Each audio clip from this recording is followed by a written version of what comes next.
you have a lot of people that they are grown, but they don't function as functional adults. And what I don't like about the society right now is we are too concerned about the image. And that's why we never fix the inside. If you never had a healthy relationship and you never saw one in your life, how can you become what you never saw? How can you become? Tell me in your family who showed you the first examples of a relationship. Just go back. Did your mama ever show you? Did your daddy ever show you, right? And then when y'all run through the examples of the relationships y'all seen as an adolescent or a child, they're nothing close to healthy.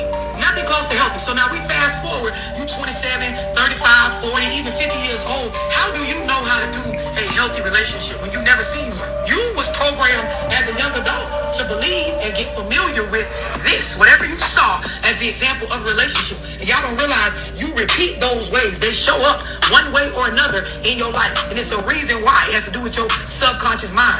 This involves you to get uncomfortable. This is why I tell people, if you never get out of your comfort zone, if you stand with people, and you're not really helping them at this point, you're just freeloading off them. You're so comfortable. And then people would sell you out for them being comfortable. They will sell you out for convenience. You can't face generational curses because you won't ever want to believe that your mother or father were wrong about some of the shit they said or did. Some of y'all, it's a lot of stuff you can't receive that I say about the world and men and women because you were only raised by a woman. So, in your book, in your subconscious mind, you are already programmed to believe that. And that's why a lot of people are cooked.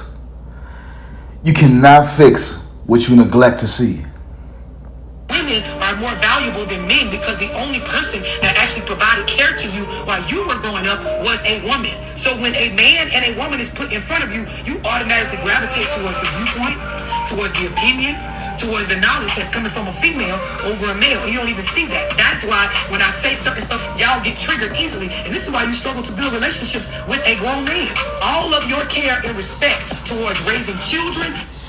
I had to come to the accepting point of my life that a lot of people personality don't change too much from high school and college. I'm dealing with grown adults, but I want to leave here. I do not want to come back and be reincarnated. So I'm forgiven.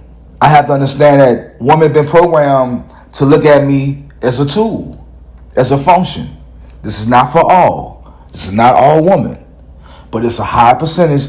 It ain't a lot of good ones left, y'all.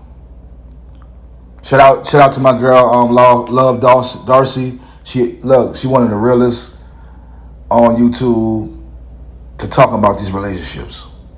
And changing or accepting a certain viewpoint, you only are willing to be open about that towards a female. And it comes from how you were raised. To undo that, it requires you to get uncomfortable. You know, that's not y'all thing. For those of us that were raised with our fathers in our lives, or just men in general that were respected by the family, we've learned to respect the viewpoint of men and women equally. And we understand how the world actually works. It doesn't work the way our... Shout out to her. This is the problem I have with people. Being too one-sided to the male viewpoint. Being too one-sided to the female viewpoint. I don't like people like that. We've been down here cheating on each other. We've been down here fucking up both sides of the family. Men lie the most, women tell the biggest lies. We have to stop examining half of the fucking picture, and we got to look at the whole view. Shout out to LoveDorsey. You know what I'm saying? I like people that talk real shit. Understand how the world actually works. It doesn't work the way our single mama raised us to believe it works. And most of us been raised. If this is not you, don't respond to it. Most of us been raised by women. Men actually build the infrastructure and all of the things that keep shit functioning out in the world. Women birth and bring life about by choice. So the idea is the value in both are very important.